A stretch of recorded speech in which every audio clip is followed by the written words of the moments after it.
Halo teman-teman semuanya, selamat malam dan namo buddhaya. Kembali lagi bersama saya, Lawrence Anzela, di acara Ngobrol Santai bersama dengan Buddhist Worship. Halo teman-teman, gimana kabarnya? Semoga semuanya sehat, terus selalu sekolahnya lancar, yang kerja juga lancar, dan semuanya sehat-sehat selalu. Coba teman-teman yang udah pada join, boleh saling-saling sapa dulu.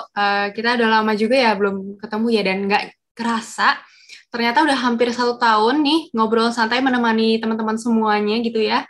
Karena ini udah bulan Desember nih teman-teman. Dalam hitungan hari kita udah menyambut ke tahun baru lagi ya. Wah, nggak kerasa banget ya. Gimana coba teman-teman yang udah pada join, jangan lupa juga untuk ajakin teman-temannya.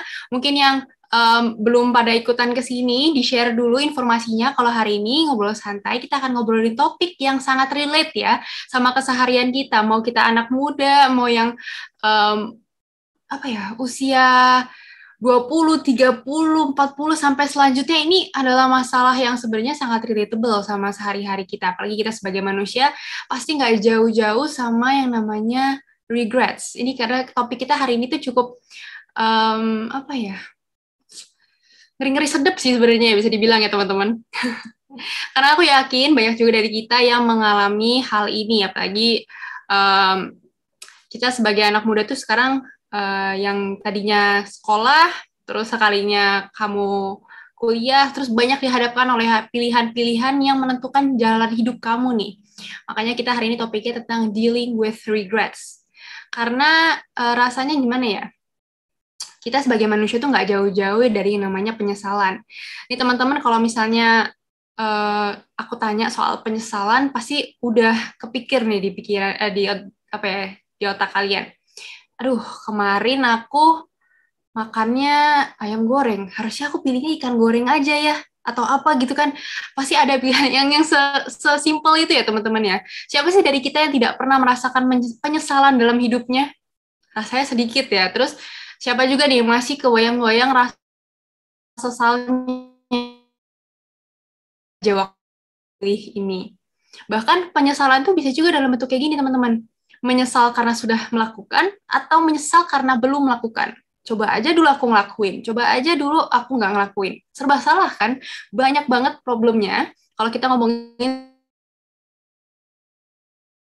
Tapi gimana caranya kita menyiasatinya nih teman-teman, namanya dealing with the regrets. Nah makanya hari ini kita udah kedatangan seorang biku bernama Biku ya, seorang biku yang membantu kita menjawab hari ini pertanyaan teman-teman semuanya ya. Kita langsung aja mau menyapa Bante Santacito. Bante Santacito ini adalah seorang biku berasal dari Banjarnegara yang berdomisili di Wihara Mendut, Magelang sekarang ya, dan menyelesaikan PhD-nya di Universitas Kelania Sri Lanka pada tahun 2013 dan menjadi dosen di Universitas Kalinaya di tahun 2009 maaf sampai 2012 dan saat ini menjabat Ketua Sekolah Tinggi Agama Buddha di Batu. Namo Buddhaya, Bante.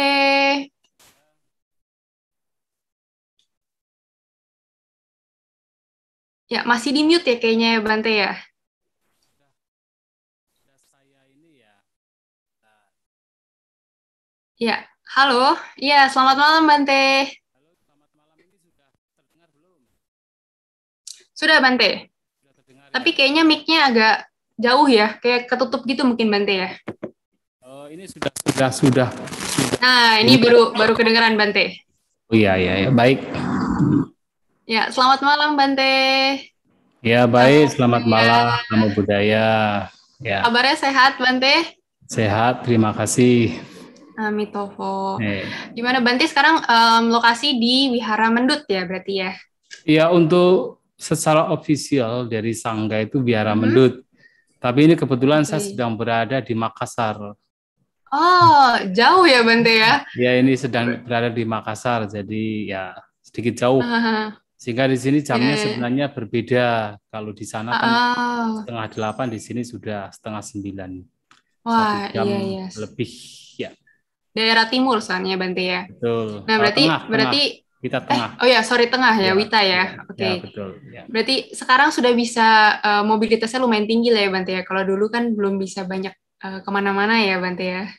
Iya sebenarnya walaupun ini masa-masa Mm-mm. pandemik, untuk mobilitas memberikan ceramah atau dhamma di sana sebenarnya juga tinggi Mhm. karena walaupun tidak pergi-pergi tetapi menggunakan Zoom. Mhm. Jadi Iya. kebanyakan kita ya, diminta untuk online, jadi memberikan ceramah Mhm. secara online. Itu Iya, yang saya lihat juga Bante semakin aktif ya di YouTube ya Bante ya. Nah, itu sebenarnya beberapa rekaman yang saya pikir daripada hilang, kemudian Di-upload ya saja ada ya. yang upload gitu kan. Jadi ya Mhm. untuk apa supaya yang lain juga barangkali ada satu dua orang yang mendengarkan juga. Oh, tadi saya lihat ratusan Bante, bukan satu dua orang Ah itu. ya, barangkali gitu kan.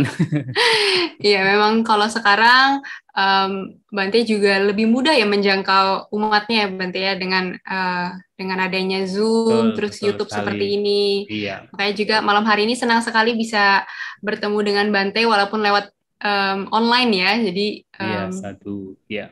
bisa bisa mengobrol ya. Ya, topik kita malam hari ini nih Bante, ini tentang sebuah penyesalan. Bagaimana caranya kita eh, berdamai dengan penyesalan itu sendiri, Bante. Karena kalau misalnya kita ngomongin sebagai manusia, itu nggak jauh-jauh dari penyesalan ya, Bante, ya, tiap harinya Betul ya. sekali, iya. Nah, kalau agama Buddha sendiri memandang penyesalan, itu seperti apa sih, Bante? Ya sebenarnya penyesalan dalam Buddhis sebenarnya sama ya secara definisi ya sama Mhm. dengan penyesalan yang kita ketahui secara umum, yaitu adalah seperti yang tadi juga telah disampaikan saya mendengarkan dari saudari Lawrence ya panggilnya, Oh, panggilnya Anzela saja, Bante. Anzela ya saudari Iya. Anzela, bahwa menyesal itu biasanya ada dua. Jadi menyesal terhadap sesuatu yang sudah dilakukan dan juga menyesal terhadap sesuatu yang belum dilakukan. Ya, jadi ada dua. Terutama adalah sebenarnya dalam hal ini berkaitan dengan yang baik dan juga dengan yang sebenarnya buruk. Nah, jadi Mhm. yang pertama itu sebelum kita mengerti dhamma, memahami dhamma, biasanya kita itu atau seseorang menyesali sebuah perbuatan atau sesuatu yang belum diperbuat dalam konteks yang buruk. Misalnya apa? Misalnya ini dalam dalam cerita Buddhis ada sebuah cerita ya pada zaman dulu ada seseorang yang sebenarnya dia itu melakukan kebajikan, yaitu memberikan persembahan makanan untuk seorang pertapa dan sebenarnya sudah pacika Buddha atau seorang Mhm. suciwan. Nah, begitu memberikan persembahan kemudian setelah selesai dia menyesal. Coba kalau tadi tidak diberikan kepada pertapa ini. Coba kalau tadi saya berikan kepada para pembantu saya saja, kan lebih baik. Ada Hmm. penyesalan. Nah, penyesalan seperti itu adalah penyesalan yang sebenarnya buruk. Karena sesuatu yang baik yang sudah dilakukan, tetapi disesali. Ya toh? Atau Mhm. kemudian menyesal karena tidak melakukan, tidak mendapatkan sesuatu yang sebenarnya buruk. Misalnya orang tidak mengenal Dhamma, tidak mengerti ajaran Sang Buddha, nah orang demikian kemudian datang ke sungai, kemudian yang lain-lain pada mancing misalnya ya, pada mancing ikan, Mhm. pada dapat banyak, kemudian dia tidak membawa pancing. Nah dia menyesal, coba Ya. kalau tadi saya bawa pancing, saya juga akan dapat ikan banyak. Itu penyesalan juga. Menyesal Mhm. tapi dalam konteks yang buruk. Sebenarnya dia beruntung karena tidak melakukan kejahatan, tetapi dia menyesal karena tidak melakukan kejahatan. Nah, itu dalam Mhm. konteks yang buruk. Tapi dalam konteks yang baik, walaupun baik di sini sebenarnya juga harus dilenyapkan, harus diingat. Ya, dalam konteks spiritualitas yang baik pun ada sesuatu yang sebenarnya lebih baik tetapi mesti dilenyapkan. Misalnya apa? Misalnya menyesal karena dia tahu bahwa dia belum melakukan kebajikan. Nah, dia belum Mhm. melakukan kebajikan, dia belum melakukan hal-hal yang baik. Nah, dia menyesal. Jadi hidupnya digunakan untuk hal-hal yang sebenarnya sia-sia, untuk berfoya-foya, untuk melakukan hal-hal yang sebenarnya tidak bermanfaat, baru kemudian dia menyesal. Nah, penyesalan demikian sebenarnya masih mending. Karena apa? Karena dia sebenarnya menyesal demikian karena dia tahu bahwa apa yang dia lakukan ini memang tidak baik. Maka ini adalah hal yang baik. Walaupun ini pun juga nanti harus dilenyapkan. Nah, kemudian juga ada menyesal, seseorang menyesal karena apa? Karena sudah melakukan kejahatan. Kalau tadi kan belum melakukan kebajikan. Nah, sekarang ia menyesal karena sudah melakukan kejahatan. Dia sudah membunuh, sudah mencuri, sudah melakukan tindakan asusila, sudah berbohong, sudah memfitnah, berkata kasar, atau melakukan hal-hal yang buruk, kemudian dia menyesali. Kenapa tadi kok saya melakukan kejahatan? Nah, sebenarnya penyesalan yang seperti ini masih baik, ya masih baik. Karena apa? Karena dia dengan ada penyesalan sadar, demikian, ya dia sadar bahwa itu adalah buruk. Maka ada dua jenis penyesalan. Secara garis besar bahwa ada penyesalan yang sebenarnya buruk, ada penyesalan yang sebenarnya baik. Walaupun nanti, nah secara spiritualitas, bahkan penyesalan terhadap yang baik ini pun juga harus diredam, harus ditenangkan. Karena kalau seseorang terus terseret, terlena oleh penyesalan, ya juga akan menderita. Pikiran menjadi gelisah, pikiran menjadi tidak tentram, pikiran menjadi tidak terkonsentrasi, maka dia akan terus menderita. Ini pun juga harus dilenyapkan. Nah, secara garis besar penyesalan demikian. Jadi kalau saya pikir penyesalan di sini ya sebenarnya secara definitif itu sama dengan makna penyesalan secara umum. Ya, saya kira demikian. Tapi kalau menurut Bante sendiri, apakah hidup seorang manusia itu emang selalu berdampingan dengan penyesalan, Bante? Atau sebenarnya tuh bisa sebenarnya lepas nih, manusia tuh nggak punya rasa penyesalan gitu? Ya sebenarnya harus kita akui bahwa selama kita masih memiliki kotoran batin, pasti penyesalan itu akan muncul. Pasti akan muncul. Nah, hanya mereka yang betul-betul sudah terbebas dari kotoran batin, kalau secara Buddhis ada istilah arahanta, seorang arahat, seorang Buddha, nah penyesalan sudah tidak ada. Tetapi selama seseorang punya kotoran... Bante, sorry, kayaknya mic-nya agak kecabut lagi tadi ya. Kayak tadi kepegang apa kabelnya. Saya itu lagi ya, saya off lagi.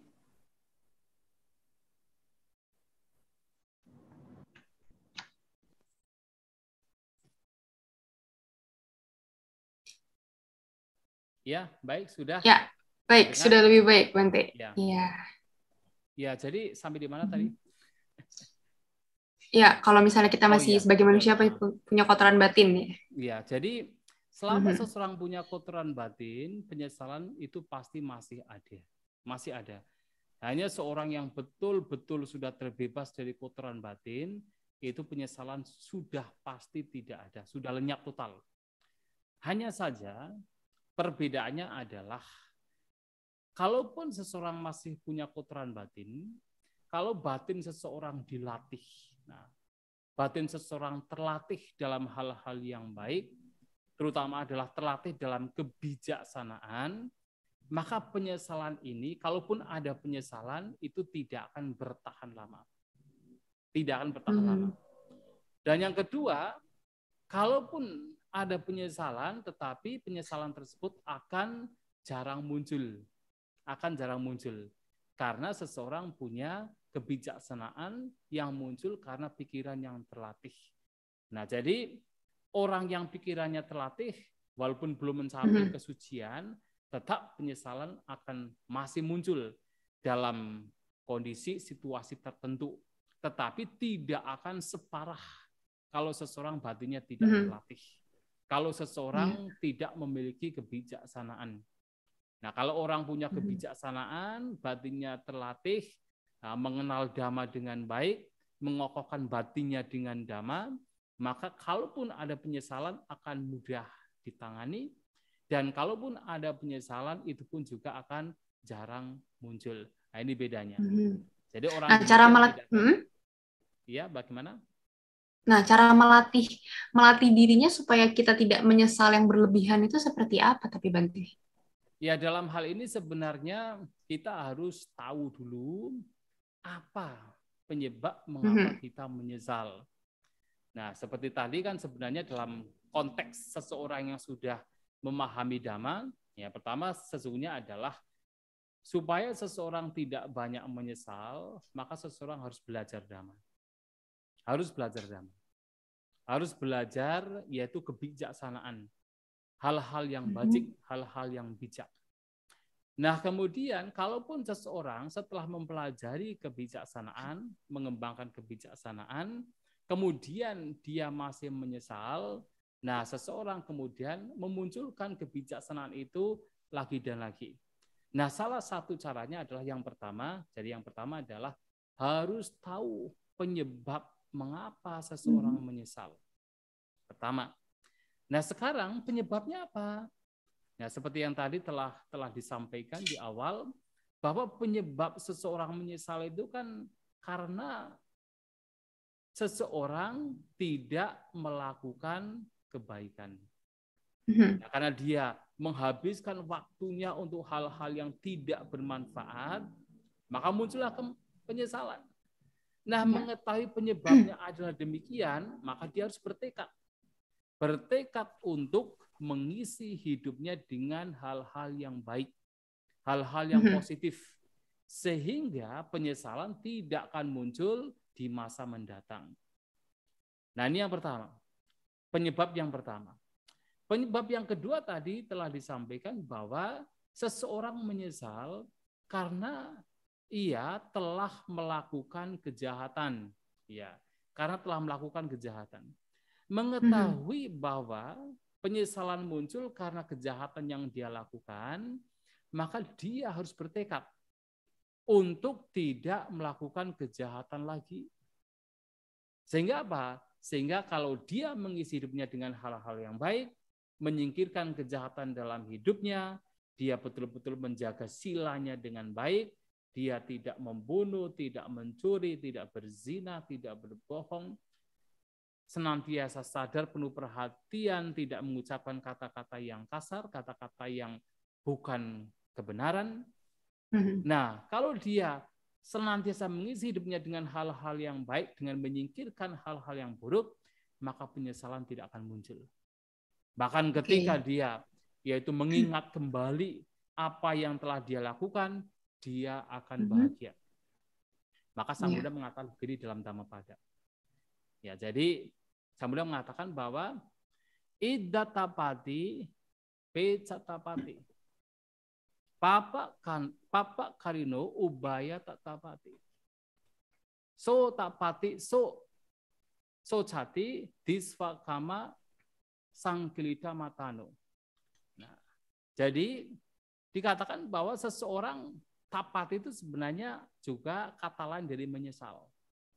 Walaupun tapati juga diterjemahkan sebagai yaitu seperti menderita, tetapi tapati juga adalah penyesalan. Nah, di sini dia menyesal, di kehidupan yang akan datang dia menyesal. Nah, dia menyesal, jadi pembuat kejahatan akan menyesal di kedua alam.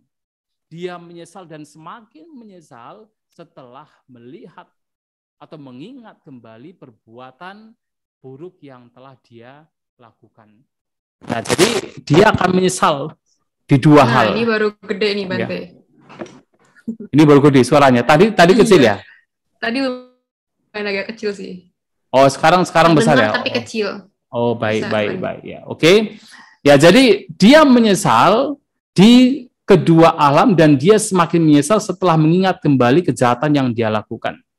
Nah, di sini artinya orang yang berbuat jahat akan menyesal. Tetapi berbeda orang yang berbuat baik. Nah, jadi orang yang berbuat baik dikatakan ida socati, beca socati, kata punyo ubaya tak socati. Bahwa di sini dia berbahagia, di kehidupan yang akan datang dia berbahagia. Pembuat kebajikan berbahagia di kedua alam. Nah, sopamodati disvakama wisudama tanu. Dia berbahagia dan semakin berbahagia setelah mengingat kembali kebaikan yang dia lakukan. Nah, dia berbahagia, dia tidak akan menyesal. Karena apa? Dia mengisi hidupnya dengan kebajikan, dia menyingkirkan kejahatan. Nah, ini harus dilakukan. Setelah mengetahui sebab mengapa dia menyesal, maka sebab itu harus dilenyapkan. Setelah mengetahui bahwa sebabnya adalah karena kejahatan, maka kejahatan harus dilenyapkan. Setelah mengetahui bahwa sebabnya adalah karena tidak mengisi dengan kebaikan dalam hidupnya, maka isilah hidupnya dengan kebajikan. Nah, ini yang harus dilakukan. Nah, kemudian juga yang lain adalah mengembangkan yaitu kebijaksanaan yang dalam hal ini adalah mengembangkan sikap tenang. Sikap tenang dalam konteks di mana harus tahu bahwasanya mau menyesal bagaimanapun apa yang sudah dilakukan dan apa yang katakan lampau yang belum dilakukan itu tidak bisa diubah. Artinya apa? Sudah terjadi. Nah, ini disampaikan oleh Sang Buddha dalam Sangka Dhamma Sutta. Ada sutta namanya Sangka Dhamma Sutta. Bahwasanya ketika seseorang misalnya telah melakukan kejahatan. Nah, begitu dia mendengarkan ajaran Sang Buddha, kemudian dia mengerti, wah, ini tidak baik, ini tidak benar. Muncullah penyesalan. Mengapa dulu saya melakukan kejahatan? Tetapi kemudian muncul sebuah kebijaksanaan. Mau menyesal bagaimanapun, yang telah lalu itu tidak bisa kita ubah. Kita tidak bisa mengembalikan yaitu jam atau masa atau waktu yang telah lalu. Nah, sehingga anjuran Sang Buddha adalah bagaimana seseorang hendaknya, ya yang terpenting adalah bertekad untuk tidak melakukan kejahatan lagi. Itu sudah cukup. Jadi punya kebijaksanaan bahwa mau menyesal bagaimanapun, yang lampau itu sudah terjadi dan tidak bisa diubah. Maka yang terpenting adalah sekarang, saat ini, apa yang mesti kita lakukan? Kita melakukan yang terbaik. Ini yang paling penting. Maka ini ada satu cerita yang terjadi pada zaman Sang Buddha. Ini suara saya masih oke ya? Masih, Bante. Masih oke ya? Iya. Saya khawatirnya udah bicara panjang lebar, kecil lagi. Ya. Iya, nanti saya kasih tahu kalau kenapa-napa. Ya, oke. Jadi ada sebuah cerita. Pada zaman Sang Buddha ada seorang atau sesosok dewa datang pada Sang Buddha.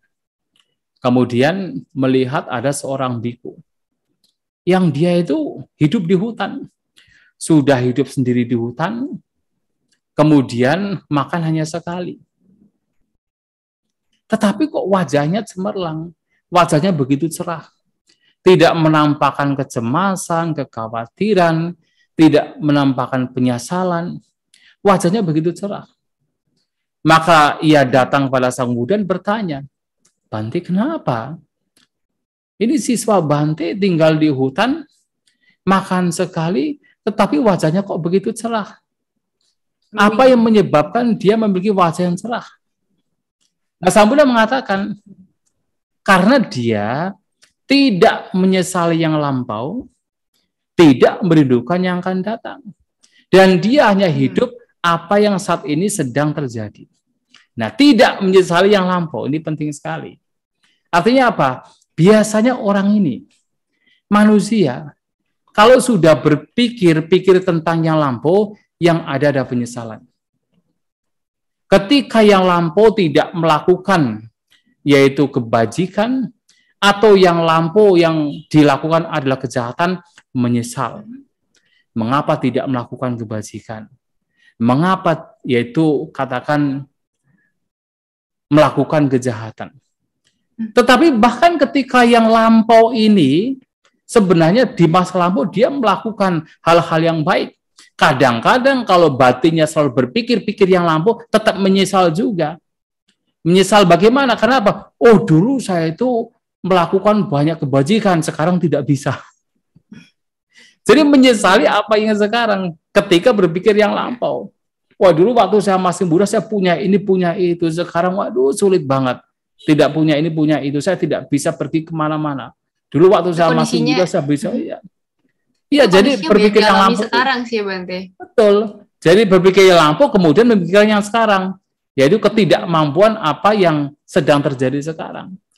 Maka yang lampu, orang kalau berpikir-pikir yang lampu itu penyesalan yang muncul. Nah, Mungkin ada, kalau sekarang Bante banyak yang berpikir, andai saja 2 tahun yang lalu saya bangun usaha duluan, kerja lebih keras, jadi setelah masa pandemi nggak sulit-sulit amat. Itu kan banyak banget yang mengalami itu masa-masa iya itu. betul. Itu terjadi. Ya. Jadi seperti yang tadi, belum melakukan hal yang baik. Jadi belum melakukan hal yang baik itu ya termasuk salah satunya adalah berusaha sebagai seorang berumah tangga. Jadi sebagai seorang berumah tangga kan salah satu yang mesti dilakukan adalah mengumpulkan kekayaan. Ya ini mau tidak mau sebagai berumah tangga juga penting untuk mengumpulkan kekayaan. Bertahan hidup. Untuk survive, untuk bertahan Bante. hidup. Nah sehingga kalau misalnya kok dulu tidak melakukan, tidak ya mentang-mentang masih hidupnya enak, tentram, kemudian tidak berpikir ternyata akan terjadi pandemi seperti ini, kemudian tidak melakukan yang terbaik, nah kemudian baru menyesal. Ya itu juga bisa terjadi hal-hal demikian. Nah tetapi ya sudah, apa yang sudah terjadi ya sudah terjadi, mau bagaimana lagi. Yang terpenting adalah yang sekarang. Yang lampau mau bagaimanapun disesali, mau ibaratnya itu menangis dengan darah, air mata darah, itu tidak akan kembali. Tidak akan bisa diulang lagi ya. Betul. Tapi Bante, kalau misalnya kita ngomongin penyesalan, sebenarnya kan nggak selalu baik atau buruk. Karena manusia itu sifat dasarnya selalu tidak puas nih. Bisa jadi menyesalnya itu karena seandainya saya pilih berbisnis sama si orang ini, pasti cuannya lebih besar nih. Padahal yang satu itu juga tetap dapat, tapi karena tidak puas, seandainya ngambil yang ini, bisa jadi peluangnya lebih banyak lagi. Nah, itu gimana tuh, Bante? Karena kan tidak selalu hitam sama putih ya. Bisa juga kayak gitu. Sama-sama putih, tapi ya karena nggak puas. Iya.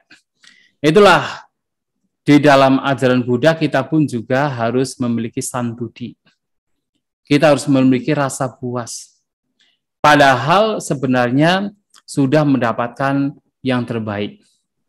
Yang kalau dibandingkan dengan orang-orang yang tidak punya keuntungan dalam hidup, tidak punya keuntungan materi, ini jauh lebih baik. Tetapi karena keserakahan yang dia miliki, kemudian dia menyesali kenapa kok tidak ya berbisnis dengan atau katakan kongsi usaha dengan orang ini. Coba kalau dengan orang ini mungkin keuntungannya akan lebih banyak. Ya padahal tidak. Dulu iya. Misalnya ada dua orang yang nembak satu cewek, terus kita pilihnya yang ini, ternyata orang yang ini bisa jadi lebih baik atau lebih apa kan kayak gitu-gitu ya Bante. Ya itu karena apa? Ketidakpuasan. Maka kepuasan di sini atau katakan santudi di sini juga harus dimiliki. Ya yang dulu kenapa harus disesali? Dan belum tentu juga apa yang kita sesali, yang tidak kita peroleh sebenarnya itu tidak lebih baik dari apa yang sudah kita peroleh. Belum tentu juga. Apalagi jalan karma masing-masing orang kan berbeda-beda. Ya kan? Belum tentu apa yang dia pikirkan sebenarnya lebih baik, itu pasti lebih baik, belum tentu. Padahal sebenarnya sekarang yang dia miliki sebenarnya itu lebih baik. Apalagi kalau kita bicara tentang misalnya ya manusia ya. Manusia kan punya pikiran yang selalu berubah. Apa yang dulu katakan kelihatannya baik, belum tentu itu sekarang baik. Apa yang dulu kelihatannya itu sebenarnya tidak baik, itu bisa saja dia berubah menjadi baik, belum tentu. Tergantung sejauh mana dalam hal ini, ya ini kan konteks tadi yang disampaikan misalnya berkaitan dengan pacar gitu kan, atau pasangan. Memilih jodoh, memilih pasangan. Ya jodoh gitu kan. Itu kan sebenarnya kan, ya pikiran manusia itu berubah-ubah, dan nanti tergantung pada bagaimana couple ini juga saling mendukung, saling menyokong di dalam hal-hal yang baik. Itu yang terpenting. Ya. Nah, ini teman-teman kalau misalnya ada pertanyaan langsung aja tulis di kolom komentar. Nanti kita setelah obrolannya pertanyaannya sudah terkumpul, nih kita akan mulai tanya jawab juga sama Bante. Jadi teman-teman langsung aja kalau ada pertanyaan langsung tulis aja ya. Nah, Bante, tadi kan Bante bilang kalau misalnya itu kan sebenarnya kita tidak tahu nih mana yang akan berujung lebih baik atau apa, kita kan nggak pernah ada yang orang yang bisa tahu ya. Nah, sebenarnya ada nggak sih caranya Bante untuk merenungi, misalnya ada beberapa pilihan dan kita merenung supaya bisa memilih sesuatu yang baik tanpa menyalahkan pihak manapun. Nah, itu tuh ada caranya nggak sih Bante? Ya tentu dalam supaya hal kita ini bisa lebih tenang gitu.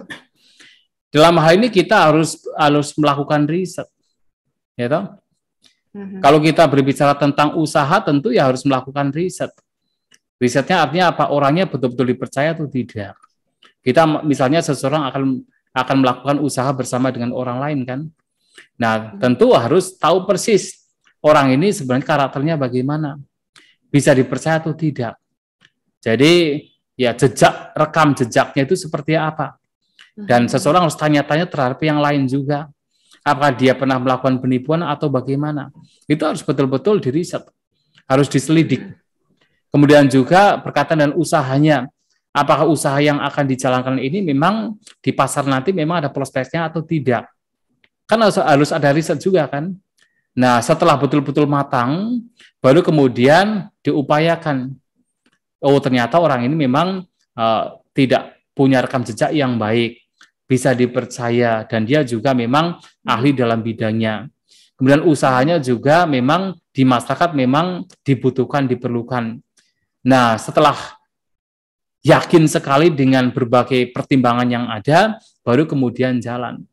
Dan setelah jalan, kalaupun ternyata ada usaha lain yang sepertinya tampak lebih menguntungkan, ya itu sudah, itu kan yang lain kan.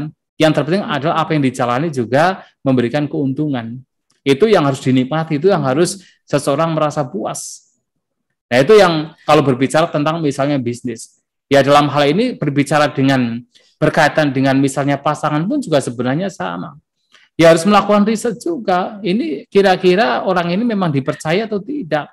Rekam jejaknya seperti apa. Nah, dia itu memang seseorang yang punya katakan integritas atau tidak. Dia suka katakan punya sila atau tidak. Nah, itu juga harus diselidik. Tapi kemudian ditanya-tanya ya. Bagaimana? Iya, nggak apa-apa Bante, silakan. Ya, jadi harus diselidiki. Ya, rekam jejaknya bagaimana. Nah, untuk menyelidiki tentu harus apa? Tanya-tanya kepada teman-temannya. Jadi tidak hanya satu orang, banyak teman. Karena apa? Ya biasanya kan kalau orang itu sedang punya relationship gitu kan, biasanya itu yang diperlihatkan yang baik-baiknya saja kan. Yang buruk-buruk pasti akan ditutupi. Nah, kalau kita atau seseorang hanya melihat dengan matanya sendiri, itu tidak akan kelihatan buruknya. Semuanya kelihatan perfect, kelihatannya baik. Maka juga harus apa? Harus menanyakan kepada yang lain juga, rekam jejaknya seperti apa. Bisa dipercaya atau tidak. Itu sebenarnya sama, harus diselidik. Jadi untuk mengetahui itu kan lebih ke arah ya Bante. Ya, kalau itu hal-hal yang tadi Bante katakan kan lebih ke arah teoritis nih. Tapi mungkin lebih ke arah, kan sering ada orang bilang kalau mau memilih sesuatu tuh ikuti saja kata hati. Kata hati itu sebenarnya dalam Buddhism ada nggak sih Bante? Kayak kita kalau kita lebih ya. Kalau dalam Buddhism lebih kepada melihat dengan kebijaksanaan. Karena kalau kita bicara kata hati, ya, hati orang bisa berbeda-beda. Dan hati setiap orang dipengaruhi oleh bagaimana dia memiliki pemahaman. Kalau dia atau seseorang terbiasa melakukan hal-hal yang buruk, kata hatinya juga buruk. Ya toh? Dia merasa tidak, misalnya orang biasa membunuh. Awalnya pada saat dia tidak membunuh, mungkin masih ada rasa apa? Rasa tidak enak, rasa tidak nyaman. Ini ada sebuah pengalaman dari mereka yang membunuh. Awalnya memang merasa ada penyesalan. awalnya memang merasa ada rasa tidak nyaman. Tetapi ketika itu lama-lama dilakukan, rasa tidak nyaman itu lenyap. Membunuh menjadi hal yang wajar. Jadi hatinya itu adalah hati membunuh. Maka kalau kita menggunakan istilah kata hati, ya kalau orang mengikuti kata hati, itu tergantung. Itu bisa baik kalau seseorang ini memang terbiasa berpikir hal yang baik, hal yang bermanfaat, tetapi itu bisa buruk kalau seseorang terbiasa dengan pikiran-pikiran yang buruk. Maka Sang Buddha lebih menggunakan istilah wisdom, kebijaksanaan. Lakukan segala sesuatu dengan kebijaksanaan, dengan panya. Nah, panya di sini adalah mengetahui apakah ini bermanfaat atau merugikan. Dan kemanfaatan dan kerugian ini juga tidak hanya dilihat dari apa yang sekarang terjadi, tetapi dampak mendatangnya. Kira-kira dampak di masa mendatang ini bermanfaat atau merugikan. Nah, mengetahui demikian adalah kebijaksanaan. Maka ketika seseorang menentukan apa yang mesti dilakukan dalam hidupnya, dalam apapun aspeknya, itu harus menggunakan kebijaksanaan.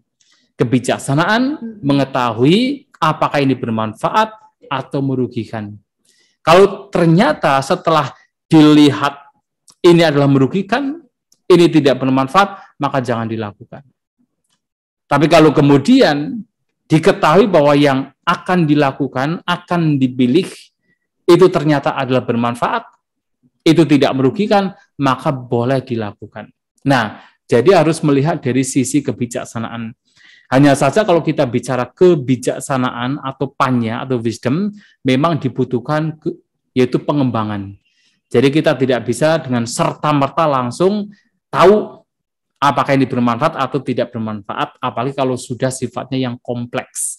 Itu kadang-kadang kita menjadi katakan teledor juga, rasanya bermanfaat ternyata sebenarnya merugikan. Ya, apalagi kayak misalnya kita anak muda nih, Bante, kan wisdomnya belum sesempurna, ya bahkan orang dewasa pada umumnya pun tidak menjamin kalau wisdom itu ada kan. Nah, lalu gimana supaya kita itu anak muda itu bisa bisa di dalam bimbingan yang tepat gitu, Bante? Kayak bertanyanya harus ke siapa saat kita mau minta saran. Betul. Gitu. Ya tentu dalam hal ini memang untuk mengembangkan kebijaksanaan, kalau kita konteksnya adalah Buddhis ya, sebagai seorang Buddhis, dan apa yang disampaikan oleh Sang Buddha, untuk mengembangkan kebijaksanaan kita harus suka berasosiasi dengan seorang yang bijaksana. Disebut Sappurisa Sangsewo, berasosiasi dengan orang yang bijaksana. Siapa orang yang bijaksana? Tentu mereka-mereka yang memang melatih hidupnya di dalam Dhamma. Barangkali para biku, para samnera, atasilani, atau orang-orang yang memang melatih hidupnya di dalam Dhamma. Nah, kita harus suka berasosiasi. Nah, kalau kita sudah suka berasosiasi, maka tentu kita akan mendengarkan Dhamma. Mendengarkan Dhamma dari orang-orang demikian. Disebut Saddhamma Sawanang. Jadi mendengarkan Dhamma dari orang-orang demikian. Nah, kalau seseorang terbiasa mendengarkan Dhamma, mendengarkan hal-hal yang baik, hal-hal yang bermanfaat, nah dia tahu, pada akhirnya dia tahu ini bermanfaat, ini merugikan, maka seseorang itu sudah menjadi alami sekali akan memiliki yang disebut yoniso manasikara. Nah, yoniso manasikara artinya akan punya perhatian terhadap apa-apa yang baik. Punya perhatian terhadap apa-apa yang buruk. Dia tahu, dia mampu menganalisa. Mampu menganalisis, oh ini baik, ini tidak baik. Jadi diawali dari berteman, berasosiasi dengan orang bijaksana, kemudian mendengarkan Dhamma, ajaran-ajaran yang baik dari orang bijaksana demikian, baru kemudian akan ada yaitu perhatian di sini yoniso manasikara, yaitu perhatian yang bijak, mampu menganalisa ini baik, ini tidak baik.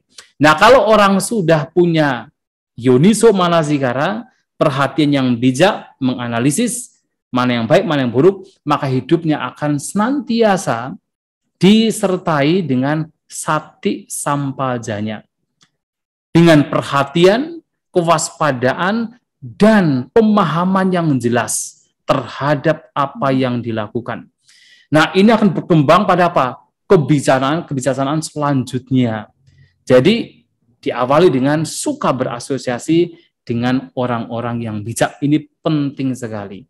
Nah, sebagai anak muda, harusnya demikian.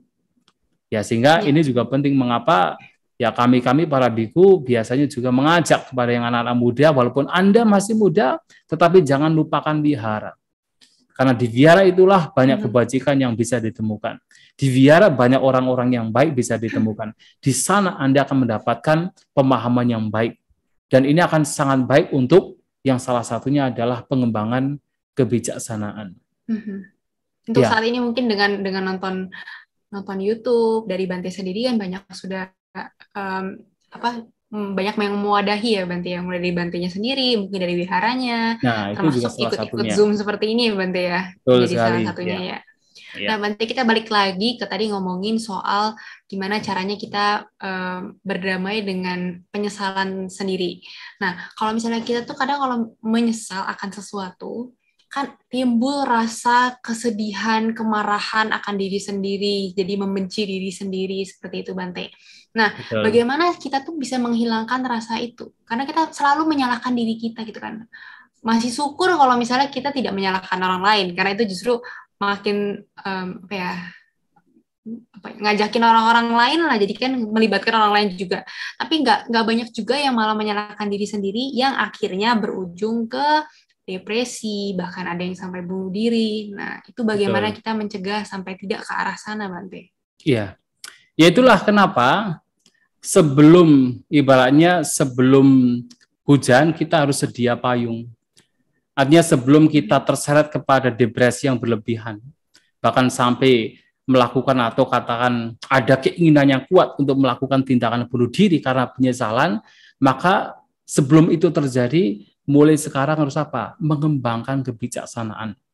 Mengokohkan batin di dalam kebijaksanaan yang dalam hal ini terutama adalah mengerti bahwasanya apa yang telah terjadi, apa yang sudah lampau, mau disesali bagaimanapun, tidak bisa kembali, tidak bisa diulang. Sebagai seorang Buddhis yang paham dengan ajaran Sang Buddha, akan mengokohkan batinnya untuk senantiasa menekankan pada yang saat ini dan sekarang. Yang terpenting saat ini dan sekarang saya melakukan hal yang baik. Itu yang terpenting. Nah, dengan terbiasa mengokohkan batin demikian, maka penyesalan terhadap yang lampau itu akan berkurang, bahkan bisa lenyap. Karena apa? Ya sudah, yang lampau mau bagaimanapun, yang lampau sudah terjadi. Yang terpenting adalah sekarang. Nah, pada zaman Sang Buddha, biasanya ketika ada seseorang itu melakukan hal-hal yang buruk, maka apa yang dia lakukan? Dia akan datang kepada seorang bijaksanawan. Biasanya ini ada seorang biku yang katakan melakukan hal yang buruk. Sebagai salah satu contohnya adalah ada seorang biku, misalnya ada seorang biku namanya Bhante Kassapa. Nah, beliau ini pada saat mendengarkan wejangan dari Sang Buddha berkaitan dengan praktek sila dan seterusnya, nah beliau itu tidak berbahagia. Malahan seperti dalam batinnya itu seperti merasa katakan tidak suka, ini kok Bhantenya kok seperti apa, kayak terlalu banyak bicara gitu kan, terlalu banyak berbicara dengan sangat detail untuk apa begitu kan, tidak ada rasa bahagia. Tapi begitu Sang Buddha pergi, muncul rasa penyesalan, rasa menyesal, kenapa kok saya tadi berpikir buruk terhadap dhamma yang telah dibabarkan oleh Sang Buddha, menyesal sekali. Nah, karena rasa penyesalan tersebut kemudian, beliau datang pada Sang Buddha, mengakui kesalahannya. Nah, Sang Buddha mengatakan, ini sering kali terjadi ada seseorang yang menyesal dalam hidupnya, kemudian datang kepada Sang Buddha, dan Sang Buddha mengatakan, ketika Anda sudah melihat kesalahan sebagai kesalahan dan bertekad untuk tidak melakukan hal yang buruk di masa mendatang, sebenarnya Anda, ini adalah pertanda bagi Anda tumbuh di dalam dhamma. Nah, artinya adalah bahwa yang terpenting adalah ketika menyesal muncul, bisa apa? Bisa ketika kejahatan dilakukan atau hal yang buruk telah terjadi, kemudian penyesalan muncul, kemudian open saja, terbuka saja. Terbuka kepada orang yang bijaksana. Ingat, jangan terhadap orang yang tidak bijaksana. Karena kalau kita terbuka terhadap orang yang tidak bijaksana, bukan masalah tersebut akan menjadi redam, akan tenang, ia mendapatkan katakan kenyamanan, kedamaian hati, tetapi malahan tambah resah, tambah gelisah, tambah stres nanti malahan. Ya kan? Jadi harus apa? Kepada orang bijaksana, open saja, terbuka saja. Nah, orang yang bijaksana pasti akan mengatakan, sudah, tidak apa-apa. Itu sudah terjadi. Tidak ada sedikit pun manfaat untuk menyesali apa yang sudah terjadi. Tidak ada. Yang terpenting adalah sekarang, saat ini, melakukan yang terbaik. Nah, sehingga apa? Dengan rasa nyaman, yang penting sekarang, saat ini saya masih hidup, saya masih bisa survive, saya akan melakukan yang terbaik, saya tidak akan melakukan kejahatan lagi atau hal yang buruk lagi yang telah dilakukan di masa lalu, ya sudah. Nah, kemudian apa? Fokus dengan saat ini dan sekarang. Dan itu yang terbaik. Dan banyak orang pada zaman Sang Buddha, bahkan walaupun dia sudah melakukan kejahatan besar sekalipun, kalau dia mampu untuk yaitu mengubah dirinya, tidak menyesali yang lampau, yang terpenting sekarang melakukan yang terbaik, bahkan banyak dari mereka yang mencapai kesucian. Contohnya siapa? Anggulimala. Ya, tahu pernah dengarkan cerita Anggulimala? Coba kalau Anggulimala sudah membunuh berapa orang? Ribuan orang telah ia bunuh. Jadi kalau orang mengatakan 999 orang, bukan, ribuan orang telah dia bunuh. Bayangkan sudah membunuh ribuan orang, kalau seseorang tidak paham dhamma, seumur hidup akan menyesali, akan hidup dalam kesesalan, menyesal seumur hidup. Tapi beliau datang pada Sang Buddha, kemudian fokus dengan apa yang sekarang saat ini harus dilakukan, bukan memikirkan yang lampau, bahkan belum mampu mencapai kesucian arahanta. Ambapali, hampir seluruh hidupnya dilakukan untuk apa? Menjadi prostitusi. Bayangkan orang barangkali kalau sampai menjadi prostitusi, mungkin seseorang hidupnya akan menyesal sekali. Jangankan prostitusi, melakukan kejahatan satu kali saja, misalnya melakukan katakan tindakan asusila satu kali saja, barangkali seseorang bisa stres, bisa depresi, dan bisa bunuh diri. Ya kan, apalagi menjadi seorang prostitusi. Tetapi bayangkan Ambapali, hampir seluruh hidupnya itu menjadi prostitusi. Tetapi kemudian apa? Datang kepada Sang Buddha, kemudian sudah tidak memikirkan yang lampau, hanya fokus dengan yang sekarang saat ini, melakukan yang terbaik, ia juga mencapai kesucian arahanta. Nah, sehingga apa? Sehingga kebijaksanaan ini harus dimunculkan. Yang salah satunya adalah memang tadi datang pada orang bijaksana. Ketika melakukan kesalahan, sudahlah mengakui, open saja terhadap orang bijaksana. Kemudian kalau sudah demikian, ya sudah, mau apa lagi? Tidak perlu disesali yang telah lampau. Ya, saya karena biasanya kalau kita bisa terbuka dengan orang yang kita percaya, jadi lebih lega gitu ya, Bante ya. Iya, itu sangat baik, sangat baik. Nah, tadi sebenarnya saya mau bertanya, cuman tadi Bante ada sempat singgung soal kalau misalnya kita sudah memilih sesuatu, memilih sebuah jalan, tapi ternyata itu menjadi sebuah penyesalan karena tidak sesuai dengan ekspektasi kita di awal, harapan kita yang di awal. Contohnya saja, ternyata kita sesimpel misalnya, sebenarnya pengen ngambil jurusan, misalnya jurusan bisnis waktu kuliah, tapi nyatanya malah ngambil jurusannya apa ya, contohnya ya mungkin desain gitu kan, yang lumayan berbeda, tapi dia harus menjalani sebuah pilihan yang sebenarnya dia sesali itu, Bante. Atau yang lebih parahnya, salah memilih pasangan dan dia harus menghadapi for the rest of his life gitu kan, untuk seumur hidupnya gitu dengan sesuatu yang dia pilih. Nah, itu bagaimana sebenarnya cara mengatasi gitu ya. Bante? Ya. Iya. Ya, sebenarnya kalau memang misalnya dia sudah memilih sesuatu dalam hidupnya, di sini misalnya memilih pasangannya. Kenapa dulu kok tidak memilih orang orang demikian, sekarang kok memilih orang seperti ini, kok ternyata pilihan salah dia, ternyata melakukan hal-hal yang buruk tidak sesuai dengan ekspektasi kita gitu kan. Dan Ya, berpisah juga sudah. salah kan Bante? Ya, Karma buruk juga kan berpisah. Iya, betul. Ya sudah. Jadi kita seseorang tidak usah menyesali yang lampau karena kan sudah terjadi kan. Yang terpenting sekarang saja. Kalau memang misalnya kok yang pasangan ini kok ternyata tidak baik ya, memang harus dihadapi. Yang sebenarnya tugas sebagai misalnya seorang istri terhadap suami yang tidak baik gitu kan. Ya tugas istri adalah bagaimana semaksimal mungkin untuk katakan ya mengarahkan jalan suaminya ke hal-hal yang baik. Itu yang bisa bisa dilakukan. Ya memang sudah pilihannya demikian, mau bagaimana lagi. Ya sudah terlanjur. Makanya memang sebelum terlanjur kan memang harus betul-betul matang begitu kan. Nah, tetapi kalau sudah terlanjur mau bagaimana lagi? Ya harus dihadapi. Ya tentu dengan memunculkan kebijaksanaan. Yang salah satunya adalah yang tadi juga disinggung juga. Ya memang itu sebagai salah satu dari buah karmanya juga toh. Jadi barangkali memang itu buah karma yang harus dia hadapi. Nah, sehingga dia punya pasangan yang tidak sesuai dengan ekspektasi. Atau katakan ya punya pasangan yang sebenarnya ya tidak memiliki nilai-nilai luhur dalam batinnya, dalam perilakunya. Ya sudah. Itu salah satu adalah sebagai ya menerima buah karma yang sudah harus diterima. Nah, yang kedua, ya tentu dalam hal ini harus punya kebijaksanaan lain, misalnya apa? Itu juga sebagai bentuk latihan. Melatih kesabaran. Ya kita melihat sesuatu yang buruk tidak selamanya dilihat dari sisi buruknya, tetapi juga dilihat dari sisi baiknya. Ya, Sang Buddha pernah menyampaikan kepada kita, ketika ada orang marah kepada kita, lihatlah kemarahan tersebut sebagai guru kita. Guru untuk melatih kesabaran. Kapan lagi? Kalau kita itu selalu berada di zona nyaman, kita tuh tidak akan tahu seberapa besar kesabaran kita. Tapi kalau kita berada di zona yang tidak nyaman, nah kita baru tahu seberapa besar kesabaran kita.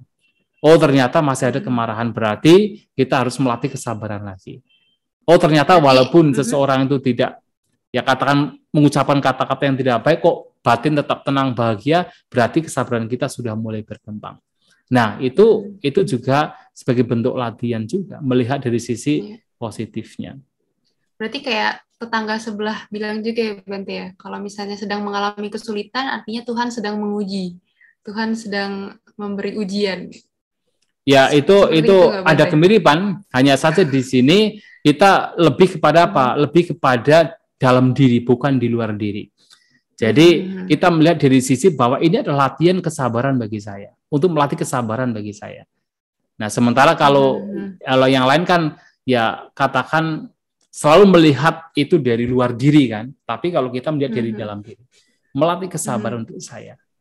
Begitu ya. Jadi sebenarnya belum mau jawab pertanyaan, cuma ini ada pertanyaannya yang nyambung sama obrolan kita barusan. Baik, silakan. Jadi ini ada dari saudari Angel, dia bertanya, jadi jika menyesal menikah dengan pasangan kita tersebut, apakah boleh cerai, Bante? Nah, pertanyaannya begitu, Bante. Gimana itu, Bante?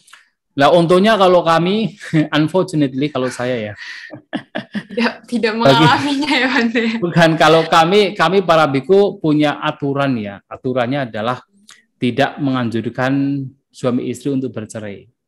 Ya kita punya aturan demikian. Jadi bahkan kalau kita punya aturan bahwasanya kalau ada suami istri yang memang mau bercerai, kita memberikan nasihat untuk itu melakukan yang terbaik di dalam dhamma untuk tidak bercerai. Jadi ya kita menasihati bagaimana pasangan ini harus melakukan yang terbaik. Ya memang itu harus kita lakukan, tapi kalau kita mengatakan boleh cerai nanti kita salah. Bahkan ya manusia pada umumnya juga tidak boleh menyarankan seperti itu sebenarnya, Bante ya. Iya. Nah Bante, kalau misalnya tadi kita berbicara tentang saat kita menyesal akan sesuatu, kan kadang itu kita merasa ini adalah sebuah kesalahan ini. Padahal tadi seperti yang Bante katakan, kalau misalnya kita menyesal karena kita tidak melakukan hal baik, itu tidak selalu konotasinya negatif kan. Tapi penyesalan ini sendiri pun sebenarnya bukan sering ya, selalu diartikan dengan sesuatu yang buruk gitu. Padahal penyesalan ini kan bisa juga jadi sebagai tanda kalau kita itu sadar kalau kita melakukan kesalahan. Kita harusnya melakukan yang lebih baik gitu kan, berusaha untuk memperbaikinya. Nah, jadi kalau misalnya kita penyesalan ini diubah menjadi sebuah perasaan kita bersyukur bahwa kita masih memiliki rasa menyesal atau sadar kalau kita melakukan kesalahan, itu hal yang benar bukan Bante? Ya, sebenarnya ketika kita menyesal karena tidak melakukan kebajikan atau kita menyesal kenapa kita melakukan kejahatan, itu masih lebih baik. Lebih baik ketimbang seseorang yang sebenarnya melakukan kejahatan atau kata sebenarnya tidak melakukan kejahatan malah disesali. Atau sebenarnya dia melakukan kebaikan malah disesali, kok kenapa tadi melakukan seperti ini. Nah, jadi menyesali karena dia tidak melakukan kebajikan, karena dia melakukan kejahatan, itu jauh lebih baik. Hanya saja penyesalan ini pun juga harus dilenyapkan. Karena apa? Karena penyesalan lagi dan lagi itu juga bentuk ya pikiran yang buruk sebenarnya. Itu kotoran batin juga. Penyesalan tetaplah penyesalan ya Bang. Penyesalan itu kebencian. Itu sebuah ya katakan unsur kebencian di situ dan itu harus dilenyapkan. Nah, bagaimana melenyapkan? Ya tadi dengan kebijaksanaan. Bahwa penyesalan itu tidak memberikan manfaat. Yang terpenting adalah segala jenis penyesalan sama aja ya Bang. Iya, segala jenis penyesalan sama saja pada akhirnya tidak memberikan manfaat. Hanya saja untuk jenis penyesalan yang kedua itu menjadi trigger. Menjadi trigger untuk yaitu tidak melakukan kejahatan lagi. Menjadi trigger untuk melakukan kebajikan di waktu-waktu selanjutnya. Ini adalah yang kedua, sehingga lebih baik ketimbang yang pertama. Justru kalau yang pertama menjadi trigger untuk apa? Melakukan kejahatan. Yang pertama menjadi trigger untuk yaitu menghindari hal-hal yang baik malahan. Tapi yang kedua menjadi trigger untuk melakukan yang baik untuk menghindari kejahatan. Itu baiknya. Walaupun penyesalan itu sendiri pun harus dilenyapkan. Pada akhirnya harus dilenyapkan. Ya. Kalau yang pertama jadi walaupun udah berbuat baik, perbuatan baik itu juga nggak berbuah hasil apa-apa ya Bante ya? Iya, karena apa? Disesali. Nggak ikhlas jadinya ya? Nggak ikhlas. Misalnya kan tadi ada cerita mengenai seseorang yang sudah berbuat kebajikan kepada Pacceka Buddha kan, tetapi menyesal kalau tadi misalnya saya gunakan ini untuk membantu saya pekerja kan lebih baik. Atau misalnya dalam konteks yang sekarang, misalnya seseorang sudah berdana ke wihara, kemudian dia berpikir, coba kalau saya tidak berdana ke wihara, kan saya bisa mengumpulkan uang ini untuk apa didanakan ke wihara. Nah, kebajikan yang telah dilakukan itu memang tetap memberikan buah, hal yang baik, tetapi penyesalan ini memberikan apa? Buah yang buruk. Dan dari penyesalan maka nantinya di masa mendatang dia tidak akan berdana lagi kepada wihara. Dia tidak akan melakukan kebajikan. Menjadi trigger, menjadi pemicu untuk tidak melakukan kebajikan. Itu bahayanya. Nah, tetapi kalau yang kedua ini nanti dia menyesali karena dia telah melakukan kejahatan. Dan ini menjadi pemicu untuk masa mendatang untuk dia menghindari kejahatan. Itu baiknya untuk yang kedua. Nah, ya Bante, ini pertanyaan dari saya terakhir sebelum mulai jawabin pertanyaan dari teman-teman semua. Baik. Pertanyaan saya terakhir gini Bante, kalau kita mengalami yang tadi ya, kalau misalnya kita mengambil sebuah keputusan yang ternyata salah, yang akhirnya kita menyesal, boleh nggak atau salah nggak kalau kita beranggapan ya sudah ini memang sudah karma kita yang harus dijalani, emang pilihan yang kita pilih ternyata salah, ternyata kita nggak suka, ya sudah ini memang sudah karma saya. Boleh nggak Bante berpikiran seperti itu? Untuk menenangkan batin itu diperbolehkan. Tetapi kalau berhenti di situ itu juga tidak bijaksana. Kayak pasrah jadinya Bante. Tidak bijaksana. Mengapa? Karena di dalam Buddhis itu sendiri juga bahwa karma itu tidak hanya karma lampau. karma sekarang pun juga sangat menentukan. Memang kita mendapatkan hal yang tidak baik sekarang itu bisa saja dipengaruhi oleh karma lampau yang sekarang sedang berbuah. Nah, kalau kita berpikir, oh ini adalah buah karma dari apa yang telah saya lakukan di masa lampau, kemudian kita menjadi tenang, itu baik. Tapi kalau kemudian kita diam di situ, tidak melakukan upaya untuk melakukan yang terbaik, itu tidak baik. Maka usaha sekarang, upaya sekarang, karma sekarang, perbuatan sekarang pun harus dilakukan. Yaitu melakukan yang terbaik, mengupayakan yang terbaik agar tidak terus tenggelam di dalam hal-hal yang tidak baik. Misalnya gampangnya beginilah. Misalnya seseorang hidupnya itu susah begitu kan. Miskin terus misalnya kan sebagai seorang rumah tangga misalnya begitu. Yeah. Kemudian dia berpikir, ini barangkali karma saya. Makanya sekarang sedang berpuasa hidup dalam kemiskinan. Nah, untuk menenangkan batin dengan berpikir itu adalah ya hasil perbuatan buruk yang lampau, itu baik. Tapi kalau kemudian dia tidak berusaha, itu tidak baik. Maka dia harus apa? Mengupayakan dirinya, melakukan yang terbaik agar terangkat dari kemiskinan. Agar terbebas dari kemiskinan. Ya, banyak melakukan kebajikan, kemudian bekerja dengan giat, dengan tekun, memiliki keterampilan dalam keterampilan tertentu yang baik. Agar apa? Terbebas dari kemiskinan. Maka usaha sekarang, perbuatan sekarang, karma sekarang pun juga menentukan. Tidak hanya karma lampau saja.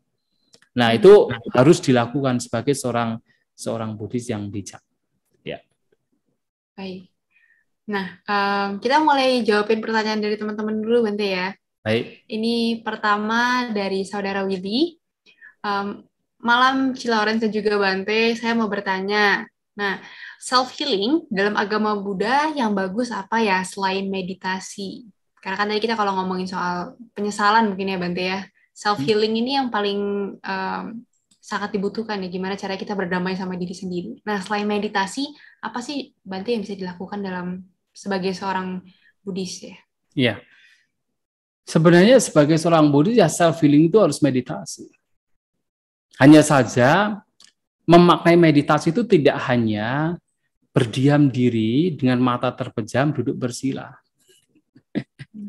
Kalau kemudian bermeditasi itu dimaknai hanya duduk bersila dengan mata terpejam, kedua tangan di atas pangkuan. Kemudian itu dikatakan sebagai meditasi, belum tentu meditasi juga. Nah, meditasi yang diajarkan Sang Buddha adalah bagaimana kita senantiasa menjaga batin kita. Itu adalah meditasi. Nah, sehingga pada saat kita melihat, kita mendengar, kita berpikir, kita merenung, nah itu semua kalau batin kita jaga, itulah meditasi. Itulah yang disebut sebagai citta bawana. Jadi meditasi dalam ajaran Buddha itu lebih menggunakan istilah citta bawana, pengembangan batin. Nah, pengembangan batin di sini sebenarnya meliputi semua aspek perilaku tindakan yang seseorang lakukan. Sejauh mana dia menjaga batinnya, sejauh itu pula dia sebenarnya sedang bermeditasi. Dalam ketika berbicara, dalam ketika melakukan tindakan, dalam ketika kita melihat, mendengar, membaui, mengecap, bersentuhan, berpikir, dalam apapun yang seseorang lakukan, senantiasa menjaga batinnya, mengisi batinnya dengan hal-hal yang bermanfaat, itulah meditasi. Ketika hal-hal yang buruk itu dilenyapkan, itulah meditasi. Walaupun seandainya saya sedang bicara demikian. Ya. Kemudian saya berbicara dengan penuh perhatian, dengan kewaspadaan, tidak berbicara hal-hal yang buruk, karena tahu hal yang buruk membawa kepada penderitaan. Yang dibicarakan adalah hal-hal yang baik dengan penuh perhatian, kesadaran, itu juga bagian dari citta bawana, pengembangan batin atau meditasi. Maka sebenarnya intinya adalah bagaimana dalam kita mengatasi yaitu penyesalan melalui self-healing, atau kita dengan mengobati diri kita sendiri adalah dengan mengembangkan kebijaksanaan dalam batin kita, melatih batin kita. Melatih batin kita itu tidak hanya sekadar saat kita duduk diam mata terpejam, tetapi adalah dalam setiap tindakan perilaku kita, kita senantiasa penuh perhatian, penuh kewaspadaan untuk melihat apa yang terjadi pada pikiran kita. Yang baik dikembangkan, yang buruk dilenyapkan. Dan itu adalah latihan-latihan yang mesti kita lakukan untuk mengobati diri kita. Self-healing. Yang tentunya selain self-healing juga ya kita membutuhkan yaitu tadi teman yang bijak, teman yang mampu memberikan solusi yang terbaik pada kita, teman yang bisa diajak bicara. Untuk apa? Seperti tadi, kalau dalam Buddhis ada istilah apati desana, mengungkapkan kesalahan kita. Ya toh? Kalau di dalam Kristen couple kan ada juga kan jadi apa pengakuan dosa. Ya. Dalam Buddhis ada istilah itu mengungkapkan kesalahan kita. Itu apa? Itu memberikan apa? Memberikan solace, memberikan kedamaian hati. Nah, setelah diungkapkan baru kemudian kita bertekad bahwa di masa mendatang tidak akan melakukan lagi. Nah, jadi diri sendiri mengembangkan kebijaksanaan, menjaga batin kita, kemudian kita dibantu dengan orang-orang sekitar kita, lingkungan kita. Ya, saya kira demikian. Nah, begitu Saudara Willy. Semoga terjawab ya. Berikutnya dari Saudari Mili. Izin tanya Bante, sejauh apakah kita tahu tindakan kita atau keputusan kita bijaksana atau tidak bijaksana? Ya, intinya adalah kalau perbuatan kita didasari oleh 3 hal, 3 akar kejahatan, yaitu keserakahan, kebencian, dan ketidaktahuan atau moha. Moha itu sebenarnya dikata mulhati, confused atau bingung. Jadi perbuatan yang muncul dari ya kegalauan, kebingungan, ketidakjelasan gitu. Itu adalah moha sebenarnya. Nah, jadi kalau perbuatan kita itu didasari oleh 3 hal ini, dari keserakahan, kebencian, kegalauan batin atau kebingungan batin, ya, jadi keraguan-raguan batin, tidak memahami ini kira-kira ini baik atau tidak baik. Nah, kalau didasari oleh 3 hal ini, maka pasti apa yang dilakukan adalah tidak bermanfaat. Pasti tidak bermanfaat. Tetapi kalau yang dilakukan, apakah dari ucapan, perbuatan jasmani, dari pikiran kita, yang dilakukan itu didasari oleh aloba, adosa, amuha. Aloba itu adalah yaitu ya ketidakadanya keserakahan, atau dengan kata lain didasari oleh yaitu kedermawanan, keinginan untuk berbagi, letting go, ya, jadi pelepasan terhadap kemelekatan, didasari oleh cinta kasih, kasih sayang, yaitu adosa, lawan dari dosa kebencian, didasari oleh amuha, yaitu batin yang tidak bingung, batin yang tidak ragu-ragu, batin yang sebenarnya bijaksana, dengan kata lain panya kebijaksanaan, maka pasti yang akan dilakukan atau yang sedang dilakukan pasti bermanfaat, pasti tidak merugikan.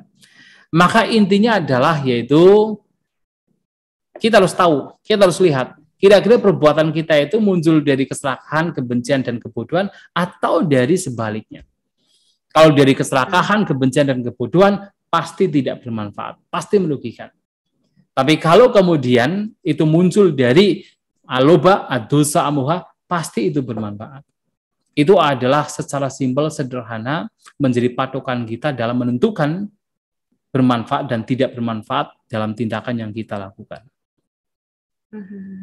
Tapi yang dimaksud, sorry aku tambahin pertanyaannya Bante, yang dimaksud dengan berguna atau tidaknya itu bermanfaat atau tidaknya untuk diri sendiri atau untuk keduanya, orang banyak gitu. Karena ya, kalau misalnya kita untuk diri sendiri takutnya malah nanti lebih ke arah egois gitu ya Bante. Kita malah merugikan orang lain untuk demi kepentingan diri sendiri gitu. Harus bermanfaat untuk keduanya. Jadi tidak hanya diri sendiri tapi juga untuk orang lain. Tidak hanya untuk orang lain tetapi juga diri sendiri. Harus keduanya. Jadi Sang Buddha juga sering sebenarnya menyampaikan dalam khotbah beliau yang dikatakan sebagai bermanfaat adalah memberikan manfaat bagi diri sendiri dan juga orang lain. Kalau sebuah perbuatan ternyata memberikan yaitu manfaat bagi diri sendiri tapi tidak untuk orang lain, itu belum bijaksana. Kalau hanya memberikan manfaat bagi orang lain tetapi diri sendiri tidak mendapatkan manfaat juga tidak bijaksana. Maka harus memberikan manfaat bagi diri sendiri ya, dan juga orang lain. Iya.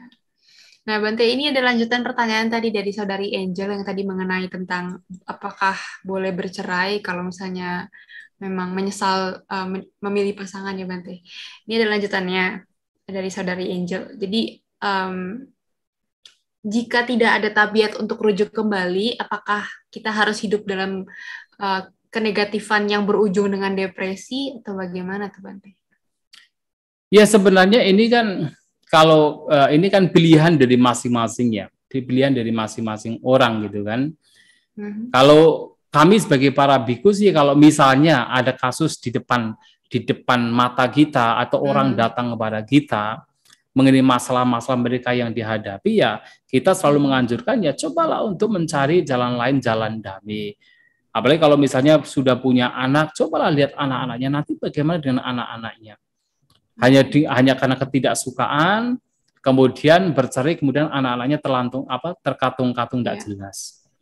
Nah, kemudian juga ya cobalah, sebenarnya kan setiap masalah itu ada solusinya. Cobalah kalau misalnya ada satu dari dua belah pihak ini yang mengalah dalam artian yang untuk kebaikan, pasti tidak akan terjadi hal-hal yang buruk.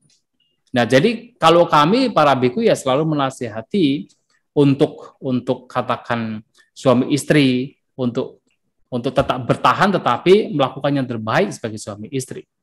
Tapi tentu lagi-lagi kan itu kita para biku juga tidak bisa memaksa kan, tidak bisa memaksa bahwa orang itu harus kemudian tetap bersama. Itu pilihan masing-masing. Dan yang tahu yang terbaik yang mesti dilakukan ya sebenarnya kan juga masing-masing. Apakah betul pasangannya itu bisa betul-betul berubah dari kejahatannya menjadi baik, ya tentu itu adalah masing-masing yang tahu. Sedangkan kami para biku yang lihatnya dari luar saja dan kita tidak tahu. Kita taunya hanya apa? Hanya ya cobalah untuk melakukan yang terbaik dalam hidup kalian, ya sesuai dengan dhamma, kan paling begitu. Tapi sekali lagi bahwa itu adalah masing-masing. Karena apa? Dalam Buddhis kan juga tidak pernah ada sebuah hukum gitu kan, hukum bahwa suami istri itu harus bertahan seumur hidup. Tidak ada hukumnya demikian. Tidak ada katakan sutanya demikian. Harus bertahan seumur hidup, tidak ada. Kalau hukumnya demikian, pada zaman dulu ya banyak orang tidak menjadi biku. Sudah punya istri tidak boleh jadi biku dong. Ini kalau di agama Buddha tidak ada sutta itu ya, Bante? Tidak ada. Ya coba misalnya seperti Sang Buddha sendiri kan dulu menikah, tetapi kemudian kan meninggalkan ya istrinya, tapi bukan karena kebencian, bukan karena katakan ya ketidak ya selarasan dengan istrinya, tetapi justru meninggalkan kehidupan rumah tangga untuk mencari obat karena kasih sayangnya yang besar terhadap istri dan anaknya, terhadap keluarganya. Itu beda sekali dengan yang kasus yang ini. Iya. Pertanyaan selanjutnya, Bante, dari saudara Kevin. Selamat malam, Bante. Bagaimana seandainya kita menyesali pernah melakukan kesalahan kepada orang yang sudah meninggal? Apa hal terbaik yang bisa kita lakukan? Terima kasih, Bante. Ya, jadi seperti yang tadi juga telah saya sampaikan, kalau itu memang berlarut-larut dengan kebijaksanaan sendiri ternyata tidak bisa lenyap, tidak bisa hilang, cobalah untuk pergi ke orang yang bijaksana, kemudian mengakui kesalahan yang sudah dilakukan, kemudian setelah itu bertekad bahwa saya tidak akan melakukan hal yang sama lagi terhadap orang lain. Itu saja sudah cukup. Dan yang lampau-lampau sudah tidak perlu disesali lagi, sudah terjadi dan tidak bisa diubah. Masa lampau sudah tidak bisa diubah, percuma. Nah, sedikit pun penyesalan tidak ada gunanya. Ini kan penyesalannya terhadap orang yang sudah meninggal nih, Bang. Sama saja. Nah, kalau misalnya kita kayak masih merasa bersalah gitu, dan apakah ada hal yang bisa kita lakukan, misalnya termasuk kayak memberikan pelimpahan jasa ke orang tersebut atau gimana, itu bisa membantu nggak ya, Bante? Kalau itu bisa memberikan ketenangan, tentu sangat baik. Tetapi sebenarnya yang paling inti, ya paling pokok adalah terbuka saja, terbuka terhadap orang yang bijaksanawan. Kalau memang tidak bisa lenyap. Kemudian setelah itu melakukan yang terbaik saat ini dan sekarang. Kalau kemudian terbantu dengan misalnya melakukan pelimpahan jasa, itu sangat baik. Atau yang kedua terbantu dengan apa? Mengembangkan cinta kasih, memancarkan cinta kasih terhadap orang yang dulu pernah mungkin dia melakukan hal yang tidak baik. Mengembangkan cinta kasih, merenungkan semoga dia berbahagia di alam selanjutnya, itu sangat baik. Itu bisa sangat membantu. Nah, intinya adalah bagaimana dia tahu bahwasanya penyesalan itu tidak ada gunanya karena yang lampau tidak bisa diubah. Itu yang terpenting yang harus pertama diketahui. Kemudian untuk selanjutnya kemudian melakukan hal yang terbaik untuk misalnya yang telah meninggal dunia dengan apakah pelimpahan jasa, pemancaran cinta kasih. Nah, itu juga menjadi satu hal yang sangat baik untuk dilakukan. Masalahnya orang yang sudah tidak ada juga meminta maaf juga nggak bisa nggak ya, bisa, ya. Ngomong juga nggak bisa. Betul. Gitu kan. Kalaupun misalnya seandainya orangnya masih hidup, kalaupun kita minta maaf juga, misalnya orangnya tidak memberikan maaf, kan juga percuma juga, toh. Malah menambah rasa kesal juga ya Bante ya. Ya bisa menambah rasa kesal, hanya saja kalau seseorang kemudian berpikir lagi, ya sudah, yang penting saya sudah melakukan yang terbaik. Kalau dia kemudian tidak memberikan maaf, ya itu bukan kesalahan saya sekarang. Saya sudah meminta maaf. Hak orangnya juga ya Bante. Itu orang tersebut. Iya. Nah, Bante, ini pertanyaannya menarik sekali nih yang terakhir nih dari saudara Vanyo ya. Malam Bante. Apabila kita berniat menjadi anggota sangha, tapi dengan niat yang kurang baik, seperti pelarian kehidupan rumah tangga yang sulit, itu gimana ya Bante? Wah, ini mungkin Bante ada cerita-cerita mungkin Bante? Kayak sebenarnya gitu. Alasan seseorang menjadi seorang biku atau masuk dalam kehidupan sebagai seorang biku di dalam sangha itu bisa bermacam-macam. Apapun alasannya, asalkan setelah masuk dalam kehidupan sebagai seorang biku, dia melakukan yang terbaik. Tidak ada masalah tentang masa lampau. Tidak ada masalah dengan, yaitu katakan alasan awal mengapa dia menjadi seorang biku. Apakah karena pelarian dan sebagainya, tidak masalah. Yang terpenting adalah ketika menjadi biku, dia melakukan yang terbaik. Coba kalau kita lihat dalam kasus-kasus yang terjadi dalam cerita-cerita Buddhis. Misalnya apa? Misalnya Bante Anuruddha. Ya, Bante Anuruddha itu salah satu siswa Sang Buddha yang terkenal sekali dan beliau dikenal sebagai yang terunggul di dalam pencapaian Dipa Caku, mata dewa. Alasan beliau menjadi seorang biku itu apa? Alasannya adalah apa? Jadi beliau itu punya kakak namanya Mahanama. Kemudian Mahanama bilang, sekarang kan setiap dalam satu keluarga itu pasti ada yang menjadi biku di bawah Sang Buddha. Sekarang dalam keluarga kita kira-kira menjadi biku siapa? Saya atau kamu? Mahanama tanya kepada Anuruddha. Kemudian Mahanama ini memberikan contoh. Kalau kamu misalnya hidup di kehidupan rumah tangga, ini yang harus kamu kerjakan. Jadi karena kan pada waktu itu kan memang mereka semua petani. Ya, petani yang menanam padi. Jadi kamu harus mengerjakan, jadi setiap bulan tertentu harus menanam bibit, kemudian bulan lainnya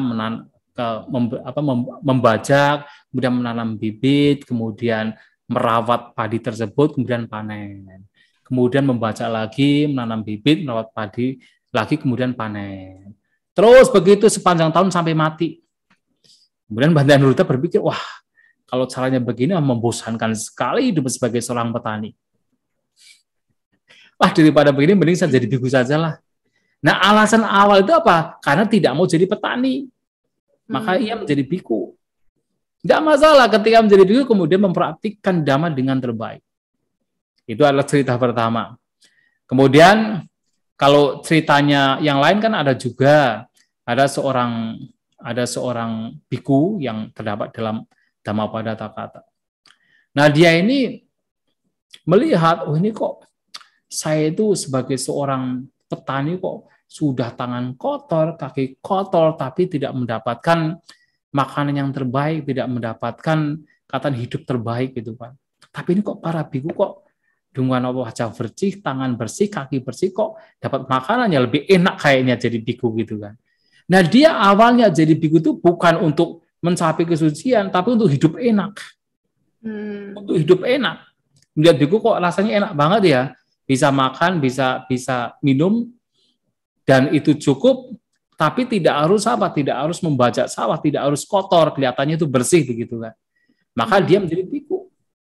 Nah setelah jadi biku ternyata sulit juga jadi biku. Rasa apa? Rasa namanya arati itu rasa tidak puas itu muncul, selalu muncul. Tapi setiap kali muncul kemudian, nah dia itu sudah menyimpan bajaknya itu, bajak yang biasa dia gunakan untuk membajak. Dia simpan. Nah begitu dia mau lepas jubah karena rasa tidak nyaman jadi biku, karena rasa tidak puas jadi biku, kemudian dia bajaknya. Ingat lagi, wah kalau saya nanti jadi umat lagi paling-paling ya begini, sudah capek, tidak bisa hidupnya nyaman, kemudian kembali lagi terus gitu sampai 7 kali begitu. Tapi sambil praktek dhamma juga. Nah pada akhirnya dia mencapai kesucian. Setelah mencapai kesucian ya tidak lagi melihat bajaknya lagi. Nah awalnya dia itu menjadi biku hanya untuk untuk hidup enak. Tetapi ketika jadi biku dia melakukan yang terbaik dan tidak masalah dia melakukan demikian. Jadi artinya adalah bagaimana yang terpenting adalah ketika jadi biku, ketika masuk ke dalam kehidupan di tengah-tengah sangga, dia melakukan yang terbaik. Untuk alasan yang lampaunya dia alasannya apa yang lampau itu yang lampau. Tapi kalau kemudian dibawa lagi ketika menjadi biku itu menjadi masalah. Tapi kalau kemudian jadi biku melakukan yang terbaik ya sudah tidak ada masalah lagi. Itu yang terpenting sebenarnya. Oke, berarti tidak masalah, tidak penting alasan kenapanya, tapi bagaimana menjalankannya ya Bante ya. Ketika jadi biku itu yang terpenting. Iya. Nah ini Bante, ini mungkin menjadi pertanyaan yang terakhir juga sebelum kita menutup ngobrol santai pada malam hari ini. Ini pertanyaannya dari Willy, saudara Willy. Katanya, maaf Bante, ini mungkin di luar dari tema. Saya penasaran bagaimana semisalnya Bante secara tidak sengaja membunuh hewan begitu. Contohnya kayak nyamuk atau kecoa. Apa yang Bante lakukan? Mungkin ini sebenarnya masuk tema sih, kayak apakah Bante merasa menyesal gitu, tidak sengaja membunuh atau gimana tuh Bante? Iya.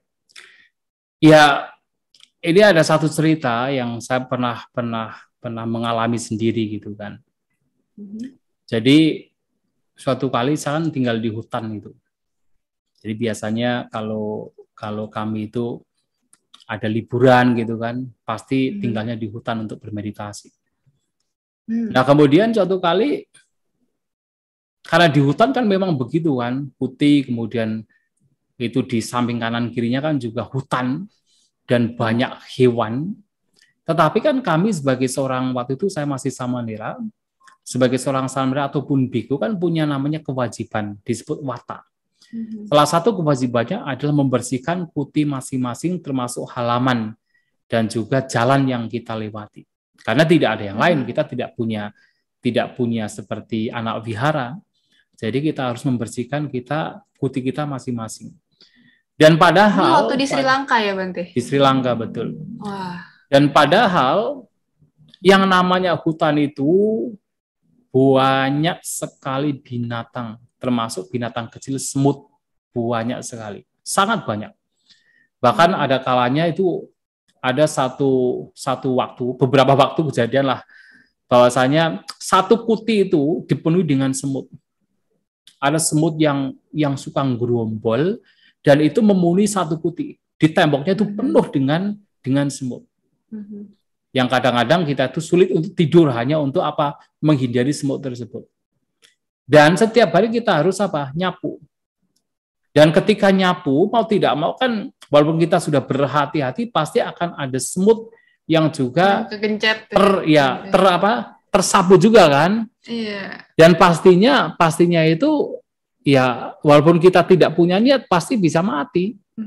Ya kan, kekuatan dari sapu kita itu kan ya itu bisa membunuh semut tersebut. Lah itu saya bingung sekali. waktu itu penyesalan muncul besar sekali, menyesal sekali karena memang selama kita menjadi samanera, menjadi biku, memang betul-betul tidak ada niat untuk membunuh. Bahkan nyamuk sekalipun kita tidak punya niat untuk membunuh. Jadi kalau kita dikatakan, ditanya, apakah pernah dengan sengaja membunuh makhluk hidup? Ya, selama kita berjumpa begini, saya pribadi, saya tidak pernah sengaja membunuh makhluk hidup.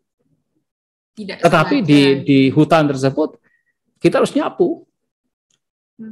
Nah, kemudian penyesalan muncul, karena mau tidak mau saya tahu pasti ada semut yang juga, apakah dia terluka, apakah dia mati, pasti ada. Karena banyak sekali semutnya. Nah, kemudian karena penyesalan yang bikin saya juga stres gitu, sampai saya seperti depresi juga memikirkan hal tersebut. Ya, kemudian mati tadi gitu ya, Bang. Iya, banyak gitu kan. Sampai depresi karena kan ya orang-orang yang katakan memang berusaha untuk mempraktikkan sila dengan sedetil mungkin, memang itu menjadi satu hal yang membuat keraguan-raguan dan penyesalan. Kemudian karena tidak tahan, kemudian saya tanyakan kepada yaitu guru meditasi. Simpel guru meditasinya. Ada tidak niat kamu untuk membunuh semut-semut tersebut? Ya tidak ada, Bante. Ya kalau tidak ada ya jangan menyesal, ya sudah. Kan kamu hanya melakukan kewajiban kamu sebagai seorang samnera, membersihkan kuti, membersihkan halaman.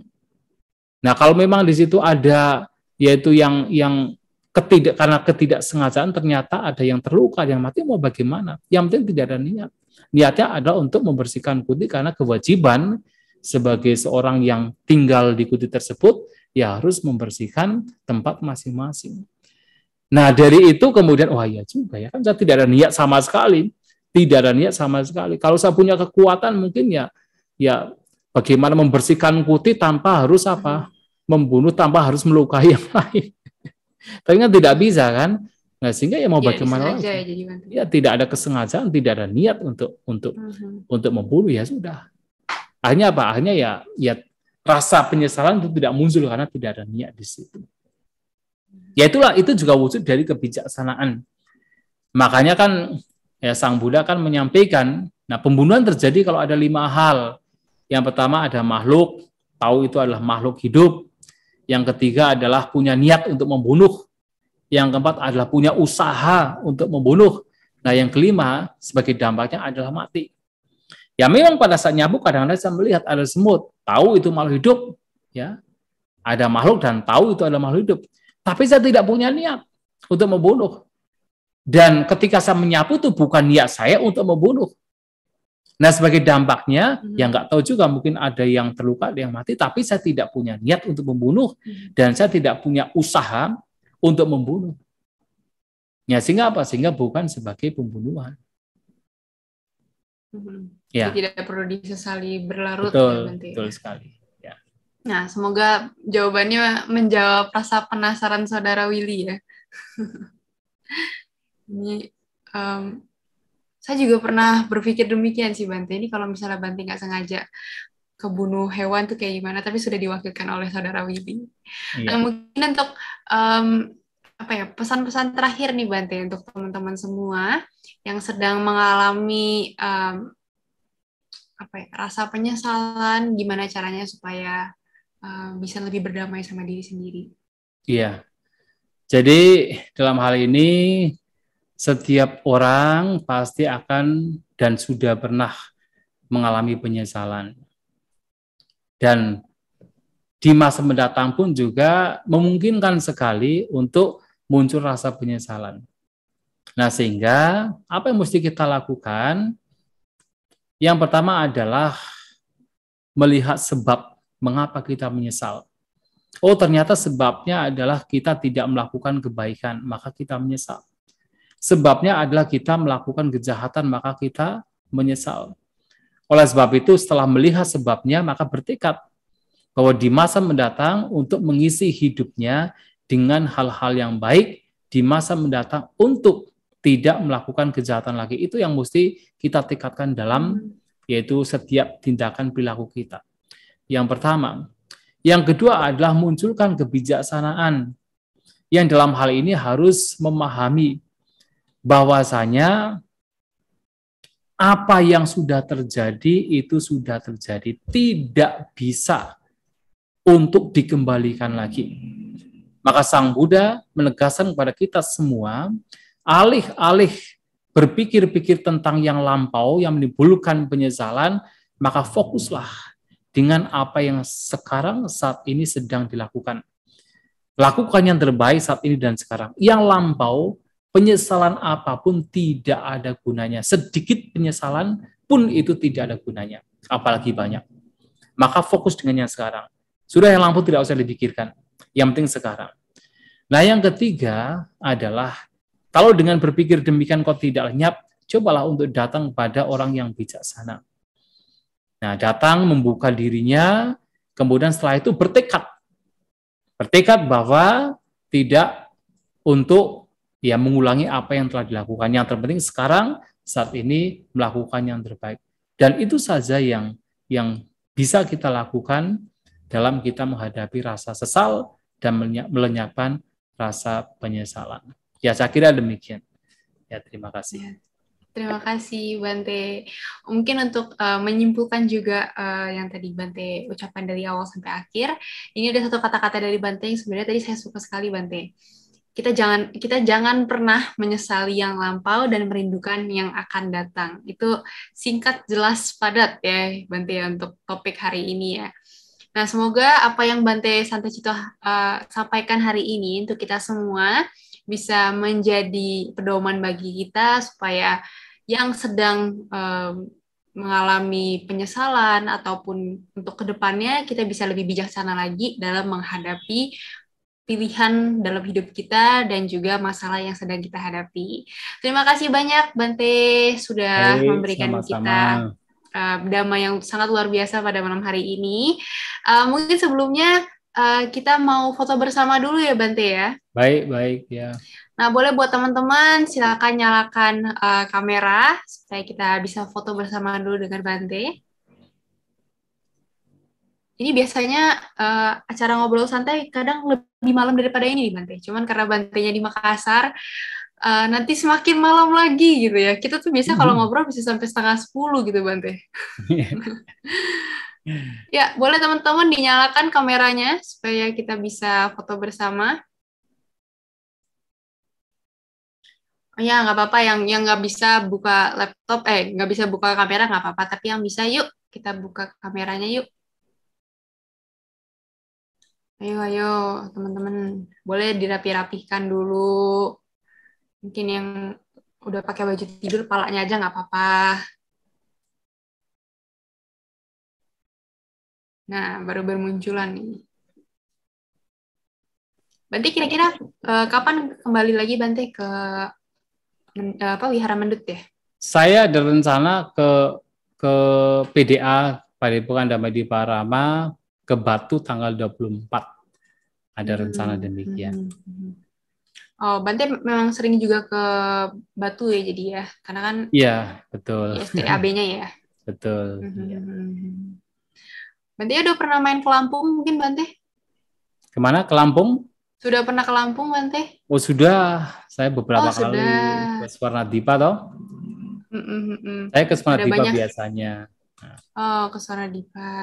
Ke STAB juga, ke STAB Jinarakita juga pernah. Iya, STAB Jinarakita ya, bertemu dengan Su Xiaqing ya.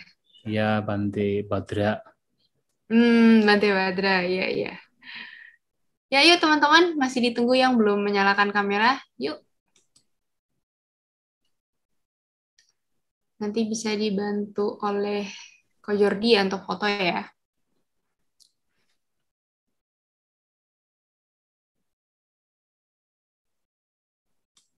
Ini ada berapa nih yang sudah menyalakan? Nah, yuk yang belum nyalain.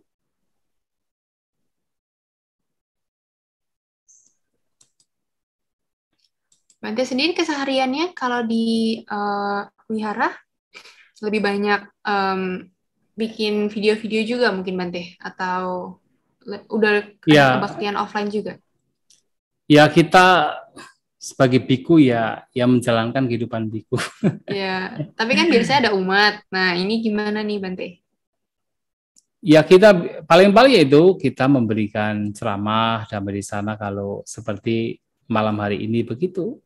Tapi Ya, untuk online ya, keseharian ya belum kita offline. melakukan keseharian sebagai Mhm. seorang guru. Iya. Ya. Belum ada offline ya Bante ya di sana juga ya. Sekarang masih Pelatihan. menggunakan, tapi sudah 50-50 ya. Ya, kebetulan Hmm. kan saya juga ngajar di SDB Kertarajasa, jadi terkadang-kadang juga luring juga.